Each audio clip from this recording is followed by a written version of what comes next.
Okay, take three. So thanks for coming to the training on being a judge for our First League Championship. This year's theme is Masterpiece.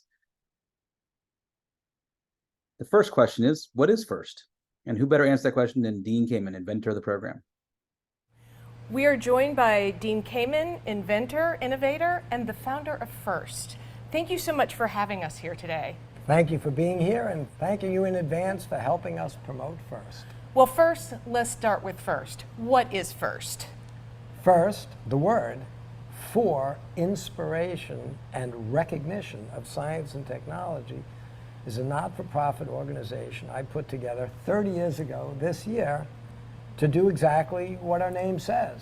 Why don't we take the things that kids need to get passionate about, understanding math and science and analytic thinking, and wrap it in the context of a sport. Make it entertaining. Take it out of the requirement, make it aspirational, make it after school, make it something where at the end of the season they don't get a final exam, they get a double elimination tournament. You don't get to 18 years old and say, okay, now that I'm out of school, I'll stop with the sports and entertainment, I'll go have a career. It's too late. You don't say at 18 years old, I'm going to take up a sport. It's too late. We tell all these kids, we're the only sport where every kid on every team can turn pro. Now, you mentioned that you really want to focus on getting this education to a very young audience. When you go in and look at these teams, what is the youngest group that you go after? We started with high school because we said high school kids ought to start learning the real engineering skills they need. And they can be mentored by real engineers from industry that can come in and work with the schools. But after a couple of years, you'd go to the events, and there in the stands, the fans would be the younger brothers and sisters of the people on the first team, in the same way that all little kids want to do what their older brothers and sisters do in any other sport. They wanted to do FIRST. So we now have a total of 4 programs, from kindergarten right up to high school and college. But we have FIRST Lego League Junior, FIRST Lego League, FIRST Tech Challenge, and FIRST Robotics. Can you tell us a little bit about the upcoming season? So we have a strong partnership with NASA. It's the 50th anniversary of people on the moon. So we said this coming year, all 4 of our programs will be themed on space, and it will be very exciting. It sounds very exciting. I'm looking forward to this upcoming season. Thank you so much for having us today. You're very welcome.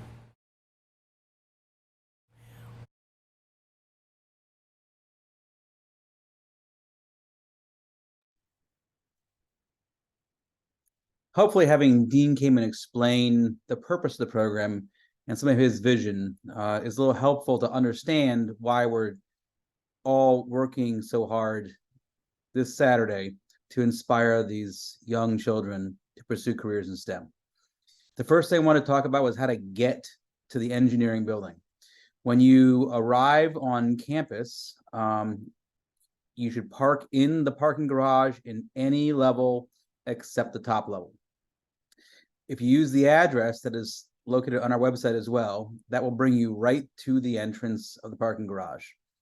When you exit the parking garage, there are stairs or there's an elevator. Essentially, you will walk straight in front of the administration building and past Wallman, the very, very obvious round building, to the metal and blue glass building called Engineering Technology.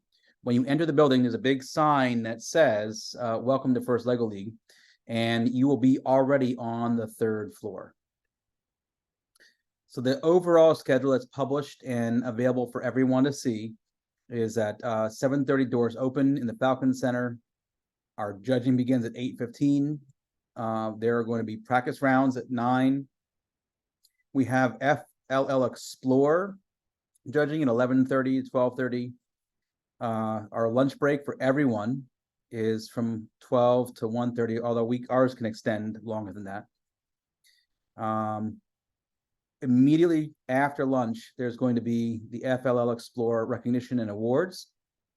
And following that is the FLLC official 3 table rounds. And while the awards ceremony says 4:30, you may notice that that's exactly when the matches end. So that's kind of a fictitious number. It's 4:30 plus whatever it takes us to get the awards down to John. He's written his own software code that makes the PowerPoint presentation for us, so it should be a lot better than years when I had to scramble and run down there and type in names of teams and stuff, but nonetheless, there's still some delay. This is the schedule for our volunteers. So I really need my team, the team that works for the ERC, and anyone who volunteered to work for registration to arrive at 7:15 at the Falcon Center. That's not you. You're the judges for most of you. So at 7:15 to 7:30, you have a little window there. Depends on how much coffee and bagels and donuts you want to eat. I need the judges to arrive in the engineering building. When you walk in the building on the 3rd floor, the main office is immediately on your left, and that's where our shirts are going to be, and that's where our refreshments will be as well.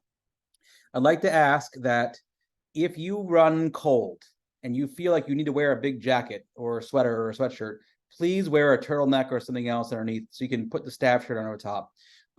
We spent $2,000 in staff shirts, and it just makes me feel like a good investment if everyone looks the same, and it just gets a little difficult to spot who's staff and who's not staff when you're wearing jackets and sweaters and stuff on top of the staff shirt.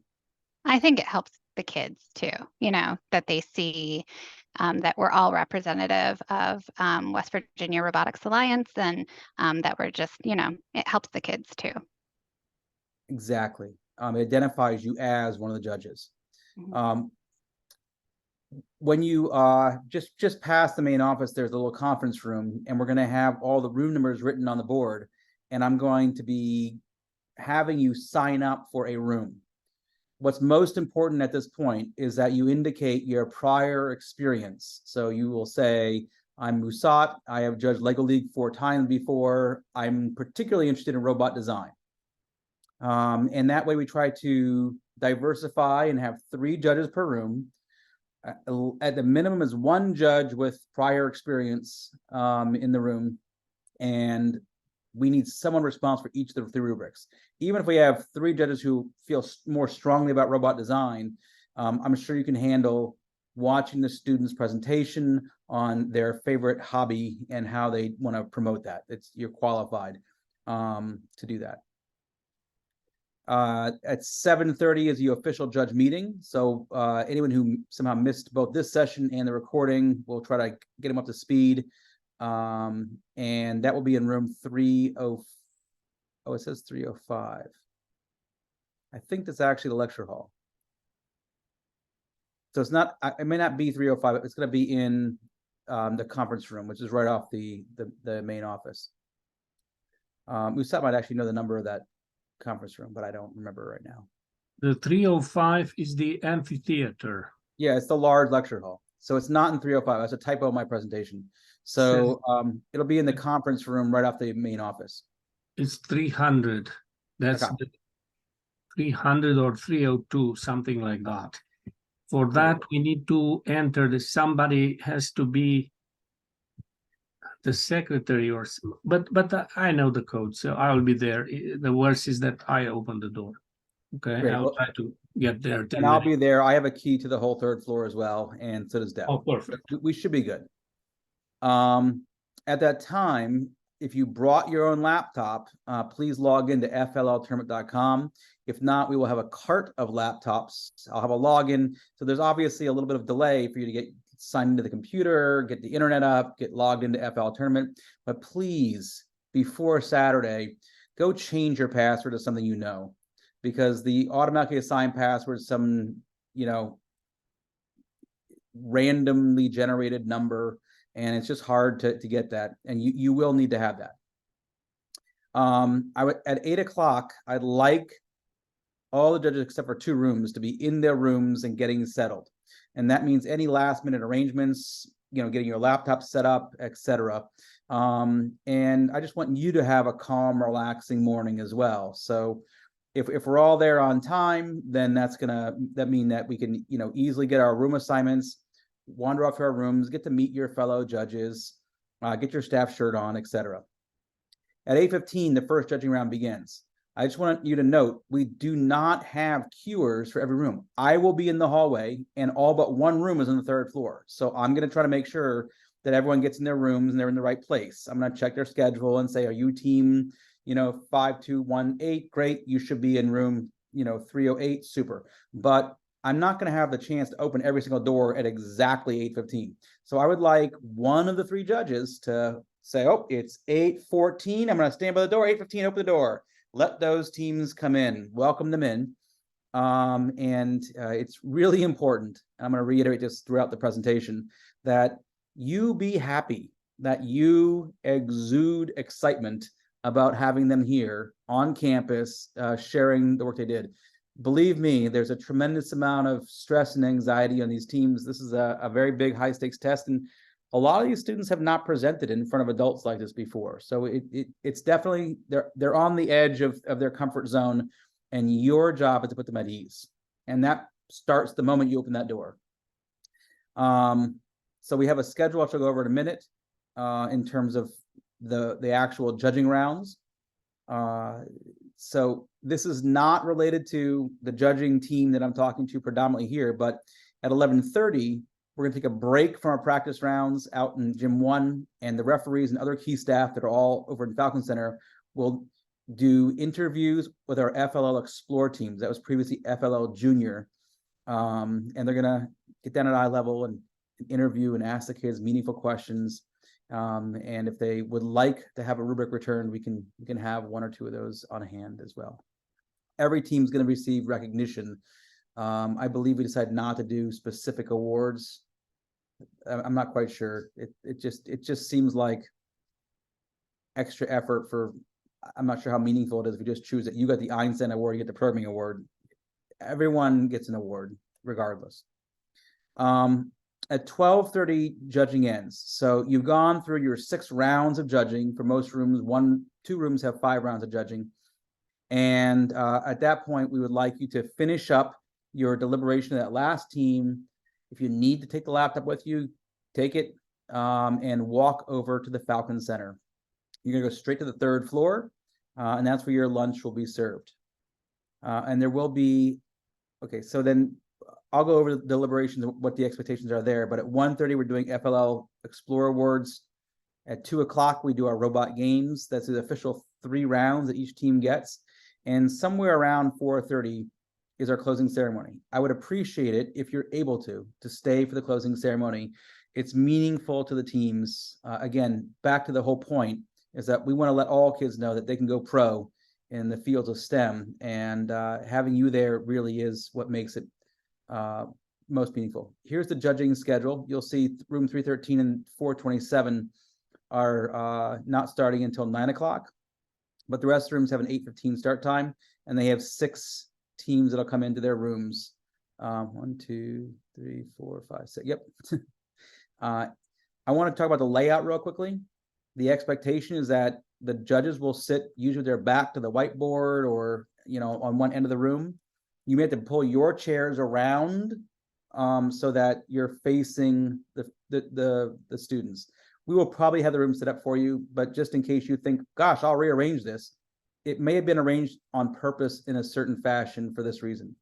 I want the judges facing the students. There will be a table for the teams to put their materials on, their poster boards if they have any, or any of their robot, any props they have, and they're facing the judges.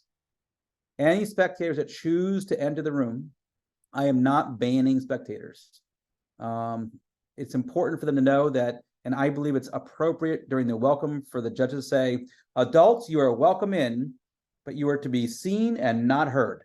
And that's enough, I think. I will say that in my years of doing this, once I had to pull a parent out. I mean, she literally could not control herself. She kept answering all the questions. And she was a gifted teacher in Mon County, and I knew her very well. And I literally had to pull her out, and I said, I can't. So, and she apologized, but it was just that she'd rehearsed so much with the kids, and she just couldn't stop. So if the parent feels that they really can't stop answering for the kids, then we're gonna have to do that. But that's extreme. Usually, if you say, oh, thank you. We need the kids to answer. That's enough, I think, to remind the parents that their role is to watch. This judging schedule is published online on our website. You'll have a copy of it in your folder as well. Where do you put your scores though? So when you log into FLLtournament.com, if let's just say that you're scoring core values, you click on core values, then you find the team you're judging, Clover Stems, for example. This is last year's screen capture, but it still works this year. And you click on the red number zeros. That's going to pull up your rubric. So here's the flow chart for the session for judging. There's 2 minutes where the teams walk in, 5 minutes for their innovation project presentation. We're not super strict. If they have a 10-minute presentation, that's not going to work. But, you know, if I think some teams are going to end early. Some teams might go a minute or two late. That's fine. If it seems like they're wrapping up, good. If they've gone to 7 minutes and they haven't wrapped up, you said, okay, I'm going to need you to start to wrap it up now.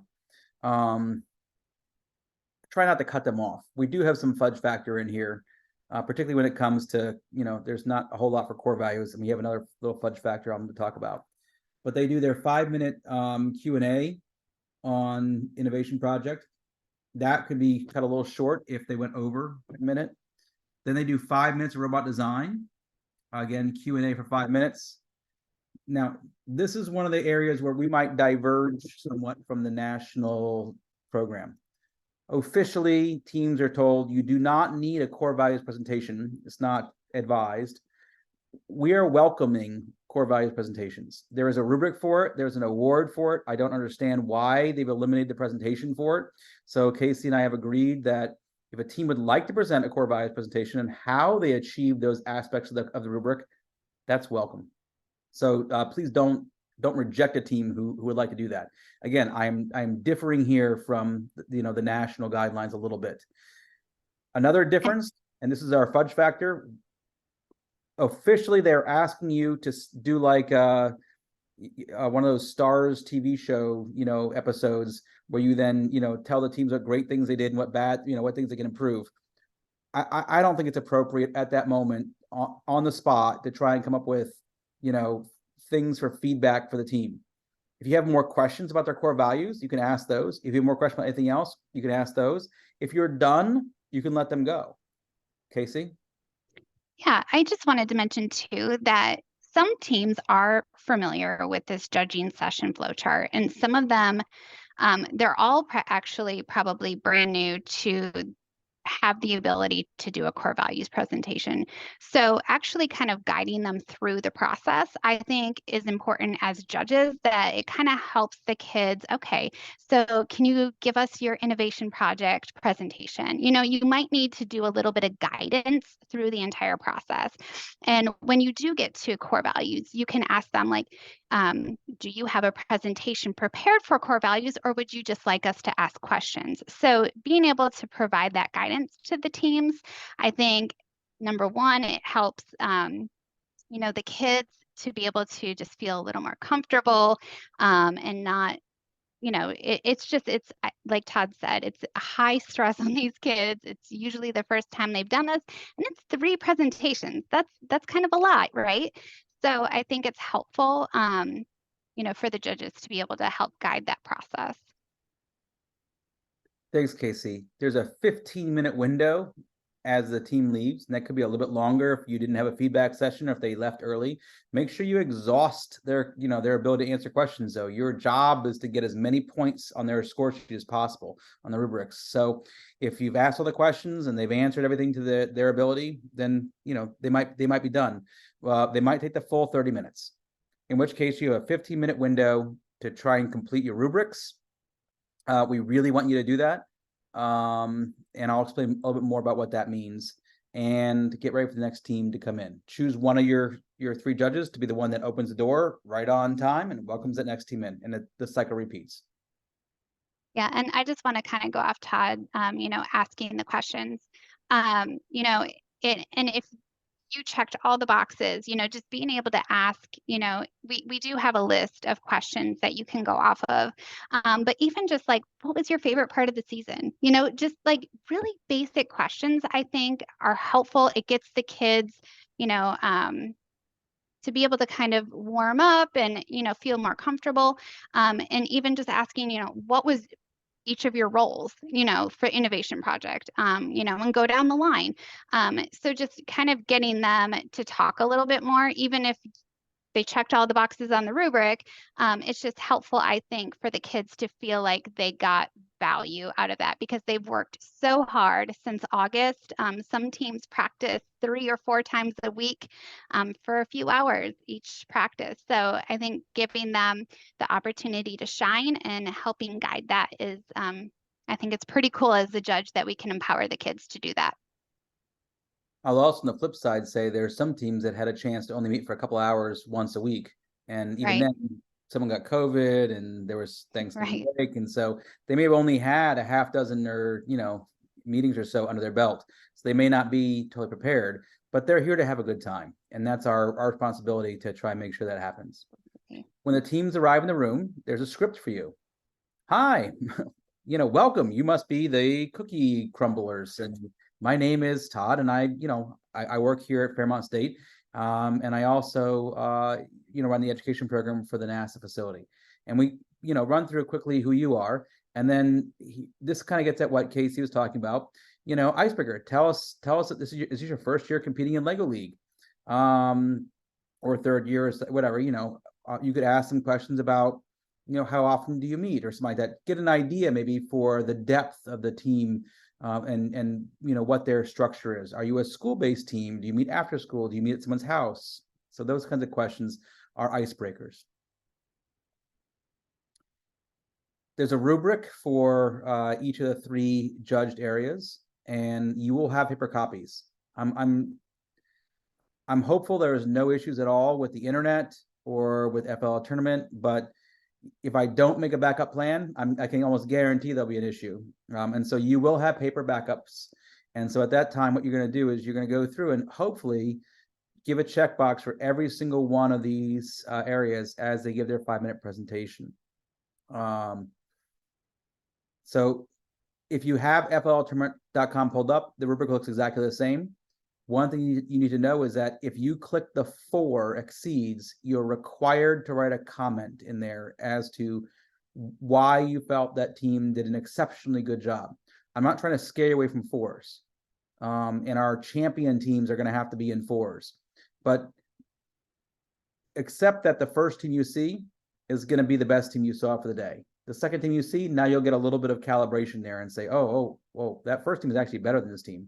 And by your 3rd team or 4th team, you'll say, oh, okay, well, now I can really start to differentiate that 2nd team was knock your socks off. They were 4s in my room. And I want you to judge on a curve, essentially, in your room. I want you to say that was the best in my room, because we're going to come back to that in a little bit. For Innovation Project, there's a series of questions that can help elicit the answers. I sent you all a link to these questions already. There's a webpage that says resources for judges, and this page is right on there. There will be copies of this in your packet as well. But here are some sample questions. Describe the problem you were trying to solve and explain how it fits this season's theme. This is one of the questions that's been complained about on some of the online forums because this year's prompt wasn't a problem.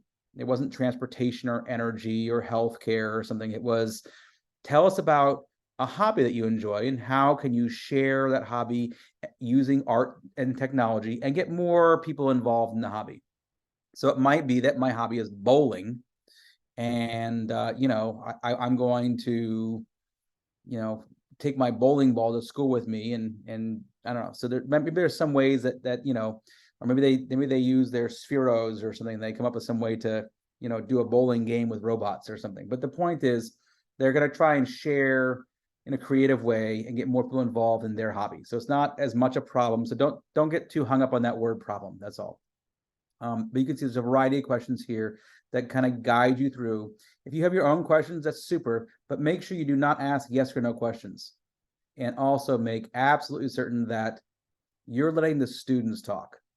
Once in a while, and ironically, it seems like the more experience someone has in a certain area, the more they want to talk about, oh, well, you should do this or this or this. This is not the time to give the kids, a primer on, how to program their robot. It's more about listening to them and what they did. So just keep that in mind. The voices you hear should be students talking, and you're asking questions that elicit longer responses than yes or no. For robot design, there is, again, a series of questions. And here's the rubric for robot design. So, you're going to check off whether the team identified mission strategy. They said, I don't know, I have no mission strategy at all. Or if they said, well, we took this mission, because they were very close to home base and they were easy. And we're a first-year team. And we can make the robot move by rotations, and we don't know how to use sensors. Okay, well, that's, I guess, partially, that's probably developing, So your job is to try and give the teams points. And you have to have a checkbox in every one of these areas as you go through. Again, choose one person in each group that's going to be responsible for the robot design rubric, the core values rubric, and the project rubric. For the core values reflection, there's some prompting questions as well. And again, there's a rubric for that program as well, that component of it as well. This is where I am reiterating here. If they have a presentation, that's fine, let them present. If they don't, which I expect most teams don't have a presentation or anything prepared specifically for core values, then you're going to ask a series of questions to try and get them to describe what the toughest challenge was that they faced, what they were proud of. And these are some of the questions that Casey was identifying earlier.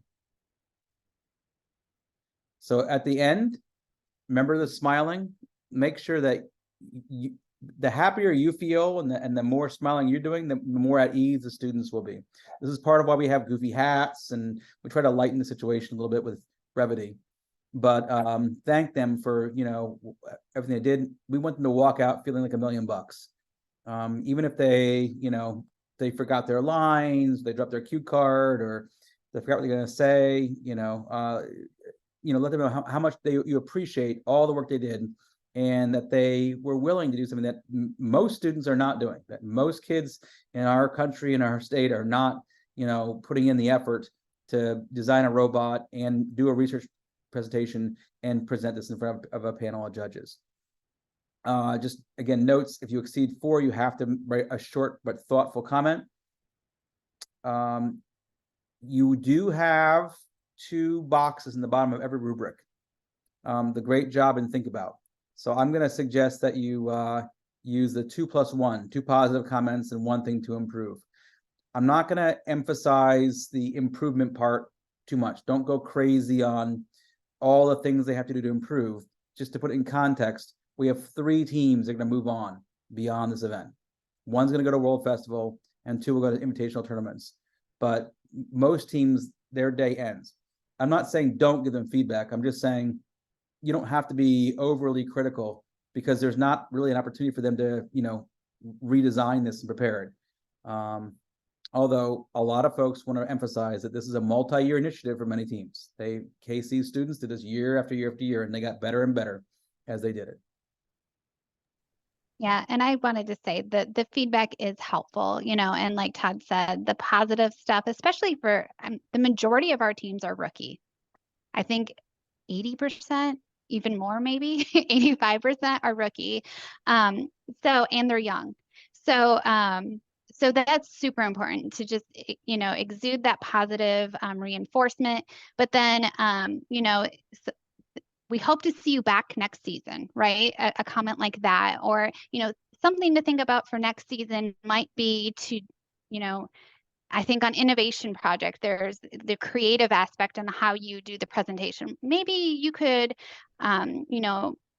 think of maybe doing a skit or, something just helpful, but like Todd said, not to get too hung up on it, but to reiterate, come back next season. We're excited to hear what you can bring to us again next year. I think that would be really awesome too. Excellent points, Casey. So just overall, like, guidance for the judging room, please stay on schedule. If you get behind schedule, it creates an issue for not only you and your room, but for all the teams. They have practice matches scheduled, etc. So, if you're running behind because it was judges' faults, the team was on time, then you lost part of your 15-minute deliberation. If the team was late, then you don't need to give them time beyond the 30-minute window, and you can still get your 15 minutes. But again, there's that 5-minute fudge factor we already have in there. So that, I hope, will accommodate. When we first started doing this, over a decade ago, teams were lost. They didn't know where to go. And we were also on like 3 floors. Only one room's on the 4th floor. And so at this point, everyone really seems to know where they're going for ET, and it's pretty easy for them to find the rooms they need to go to. Stick to the 5-minute, presentation, 5-minute Q&A, mostly. If it appears the teams are nowhere near finished and, it's 6 minutes, you're going to have to probably prompt them to say, oh, well, we're getting, past the 5 minutes, you're going to have to wrap it up, and guide them into finishing, the presentation. I really would advise against, unless it's absolutely necessary, cutting them off. I might even lean towards going through most of my Q&A time if they're really delivering a presentation that they prepared and that they're ready with, because it would be heartbreaking for them to have spent, weeks or months preparing a talk, and if they're a little behind schedule on that, not getting to finish it, that would kind of be a little bit emotionally devastating. So use your judgment. There's a little bit of fudge in there. You have a full 30 minutes. And something to go off of that, Todd, if it's a very high performing team, that could be something to improve upon, right? So if they're like, getting 4s in the different areas, and you think that this team might have the potential to possibly move on. I mean, those discussions happen in deliberation, but that could be a comment, try to keep to the presentation schedule, because when they do move on, other regions and invitationals have, it's 5 minutes and you're done, and they cut kids off. So just to keep that in mind too, if they are a team that you think could possibly move on, that actually might be a helpful comment to leave. Absolutely. I'm definitely trying to be flexible as possible, while maintaining the structure that FIRST requires for our program. If in the event FLL tournament goes down, there are 22 tournaments happening on the same day as ours. So if something happens and there's just so many users, it's bogging down or going slow, there is paper backup. If you choose to use paper as your primary, just know that you're not going to do anything else in the afternoon until you get all those points entered in. I'm not. It's just a fact. We have to have everything in the system before we move on. Rank your teams as you go. This goes for each of the 3 judging areas. So you might want to rank, wow, that was the best team we saw, but I want you to be more specific than that. I want you to say, that was the best robot design team I saw. I want each of those 3 judges to say, I know my ranking in my area. So of the 6 teams we saw, my second team had the best project, but my 4th team, they had the best robot, the best coding. They used 3 sensors. That one knocked my socks off for robot design. So keep that little list going. We'll have some cheat sheets for you in your packet as well, but make sure that because when we go to deliberations, that's going to be critical. Don't forget, smile and try and stay on schedule. So you finish, it's 12:30, and you start writing in your final comments, and you pack up your stuff, you head over to the Falcon Center, you go all the way to the 3rd floor. We have the all-you-can-eat buffet of pasta with gluten-free and vegetarian options, and plenty of more coffee if you need it. And you're gonna now break up into teams based on your rubric that you completed. So if you're Musat and you completed all of the robot design, you're going to go hang out with Josh. And Josh is going to be your head judge for robot design. If you did project, you're going to hang out with Deb. And if you did core values, you're hanging out with Emily. And each of those are going to have you sit in a pod while you eat your lunch and ask you, tell us about your best team. You know, which was the best robot design team in your room? And Musat can have a chance to share that, you know, this team just knocked his socks off with their, you know, line following techniques and, you know, their ability to, you know, use these attachments, etc. And so you're going to rank your teams in each of your areas.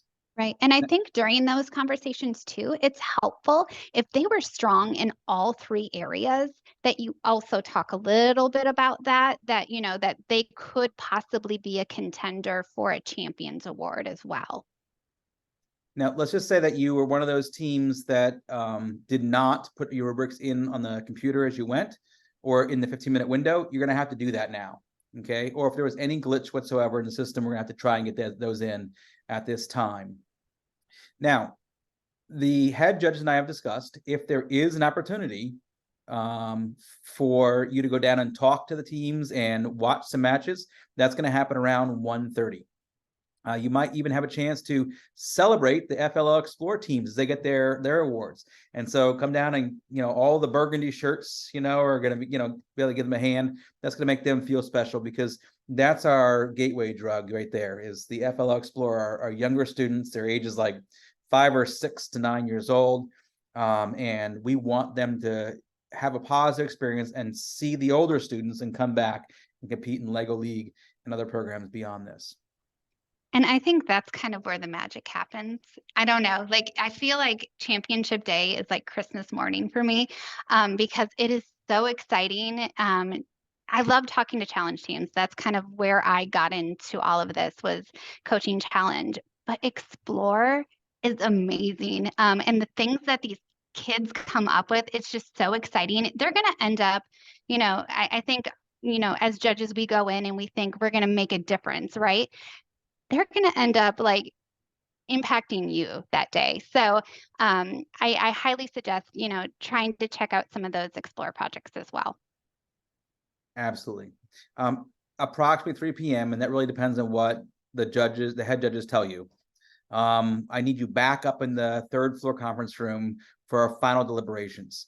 One of the challenges we have is that we can't determine our champions until we know how they're performing on the field. And so that's going to take till a little bit later. But at that time, around 3, whatever we decide, you're going to have to come back and hash out exactly which teams we think are our champions teams that are eligible. Okay. So that's an average of their 3 judged areas and their robot performance. And it all gets kind of 25% for each area. And then which are our best teams in each of the core areas. I'm going to suggest you're going to have to go 6 deep on the core areas, and probably, you know, a possible nomination of up, you know, 4 to 6 champions teams, because we don't know which teams are going to actually perform at the top levels there. There will be some folks, probably I'll be heading up this effort, that will be doing the Phil Tucker Inspiration Award. I'll probably be reading those submissions from the teams and deciding with some other judges I pull out to talk about which coach or mentor we felt really deserves that coach mentor year of the award. You do have one award that's a give me. It's the Rising All-Star Award. And as Casey pointed out, almost all of our teams are rookies this year. So almost every team's eligible for, you know, a rookie award.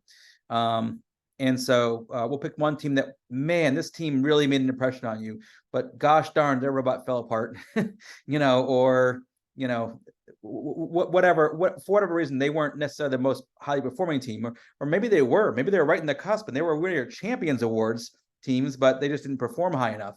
And so, you know, if a team's you think deserves an award but didn't get one from one of the other areas, that's what our Rising All-Star is for. And I think Todd mentioned, you know, the opportunity at 1:30 to go talk to the teams. That might be part of your discussions during lunch, is who, like, do we want to go track down maybe a couple of these teams and, ask them some more questions so we can have a more diverse, I guess, interpretation of what happened in that judging room.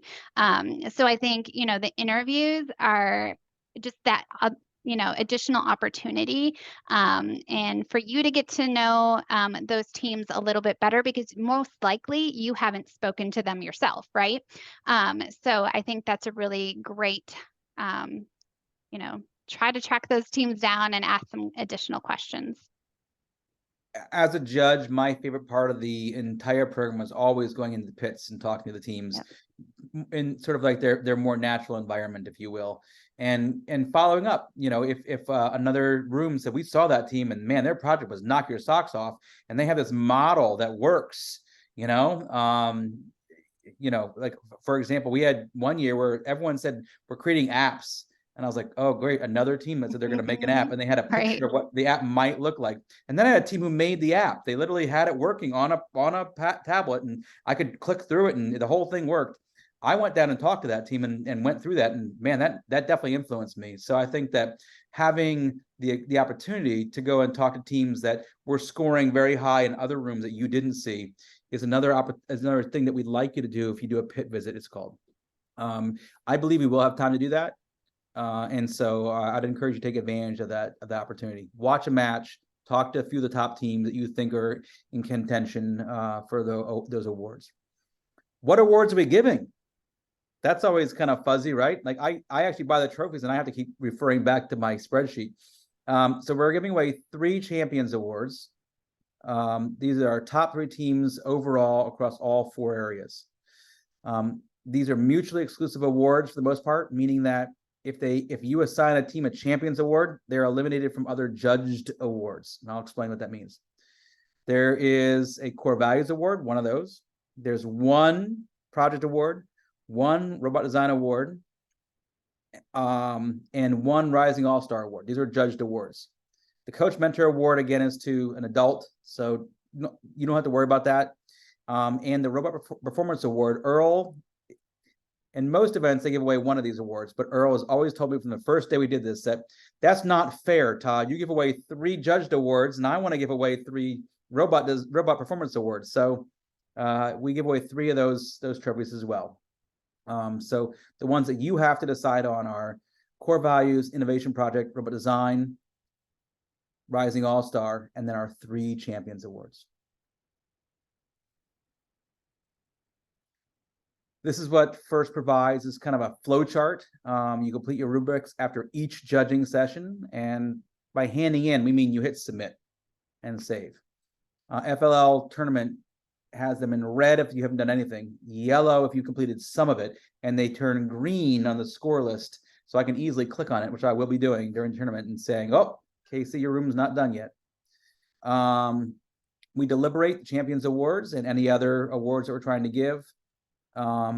Allocate our awards, and we hope that you stay for the closing ceremony. What is the closing ceremony? Well, this is when we recognize the teams that are going to earn those awards. And if you haven't been to an FLL tournament before, or any FIRST event, you may not know that we all stand in front of the stage, and we call every single team up. Initially, as close to 4:30 as possible, hopefully right 4:35. We're calling every team up, and we're going to give every team their medals. So every team is going to get a medal. Okay. I have to say something about that too, because in FIRST, like, a thing is we give shout outs, right? Todd needs a shout out. I'm sorry. I'm going to do it. He makes teams. I've taken my challenge team to, to Worlds, to other international invitationals, and the level that Todd brings to the West Virginia State Championship is equal, or if not better, than these, amazing tournaments that are supposed to be next level. And he makes every single kid feel special. And the medals that they get are awesome. And even Explore, they get these buildable Lego medals. And so I just want to say thank you, Todd. for the effort, because I know that it's a lot of investment, but it really does, you know, just sell that first model again on, you know, that every kid, you know, is a winner, because we're all there to celebrate the learning that's happened for them that season. So thank you, Todd. And thank you for reinforcing the importance of you know, coming to the closing ceremony and handing. I will be honest. World Festival, putting that medal over that kid's, you know, neck is an awesome feeling for myself.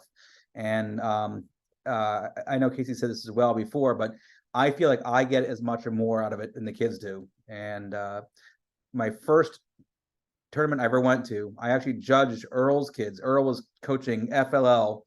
And I walk out of that judging room thinking, I am like the dumbest guy here. Like these kids, every one of these kids are smarter than me. And I was just blown away by like what they presented and all the research they did and the design and the effort they put into their robot. I was just like, it was beyond my expectations. In any event, if you can come, put a ribbon around some kid's neck, that's great. We are going to call it our awards. We are not going to drag this out. It's been a long day for everyone. You know, for many teams, you know, it's going to be a 14 to 16 hour day with the driving, you know, so we want to get them home and safely. The weather looks okay. So I don't think we have to worry about snow or anything bad like that, but it will be cold and dark. So the top teams do get to move on. So we have a slot for World Festival, which we did not know we were going to get till recently. And we have at least 2 opportunities for teams to go to invitational tournaments, one in Massachusetts and one in New Jersey. And I think we're under the 1 hour mark. And so I'd like to open it to the floor for any questions, keeping in mind that any questions you have right now that you think are unclear are probably questions that everyone else is going to have too.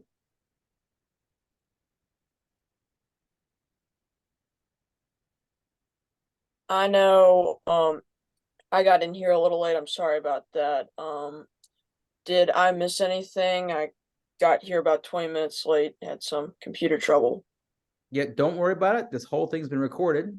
If you have a specific question, I'd love to answer that. Otherwise, feel free just to, you know, to watch the 20 minutes you missed.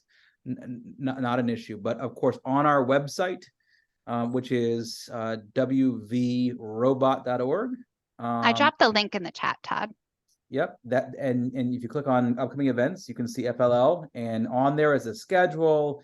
There's the match schedule. There's everything else, you know, that for the large part, driving directions and stuff that you predominantly need.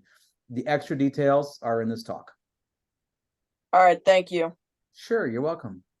Todd, I have a question. Please. So we've made our decisions on the group that we're scoring, and it's the first or second round, and so we haven't quite got into a groove of what looks really, really good and what looks okay. Once we hit submit, are we able to update or change a previous score as we kind of figure out our 1st through 6th place in our rooms? Not only are you able to, I need you to. Okay. So you're able to go right back to the list of teams, click on the team, you know, whether it be, you know, the first team you saw or the last team you saw or whatever, and edit those scores. What I need you to do is ideally have the team's scores reflect your rankings. I know this gets a little like chicken and egg here, but Yeah, I get what you're saying. that was the best team that you saw, feel free to go in and elevate their performance on the rubric itself. Why does that matter? Because Emily is going to walk into the judge deliberation room and click sort. And if your best team is like down at the bottom of the pile because you didn't, you know, they were the first team you saw, you scored them really hard, then that's not going to reflect your actual feelings about that team's performance. So please do go back and edit. So you sure can. Susie, that was a great question. Yeah, and I think too, it's important, like, you know, if there's a team who just didn't have it together, and like Todd said, there's some teams, and I was shocked at the amount of teams that registered, because there were so many that registered later in the season for this tournament. And so if they're, you know, lower performing, you know, also kind of score them to their level. And yes, keep that in mind, right, on how these other people are performing. But like all ones would be really defeating. And if they earn that one, then, you know, by means. But you know, like a little bit, you know, just a little bit of grace too, I think, in the process as well. Grace or grade inflation, I agree with it. Any other questions that you feel might be helpful for yourself or others?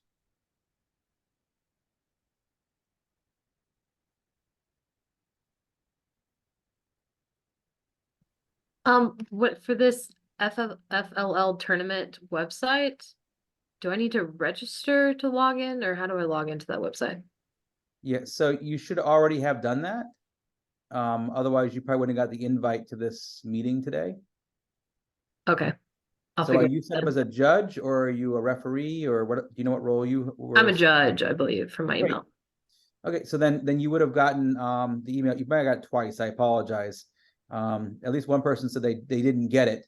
And so I resent everything from my own email account. But yes, if you don't know your password, go to the forgot password button on it, fltournament.com. Okay, perfect. Thank you. Sure, great question.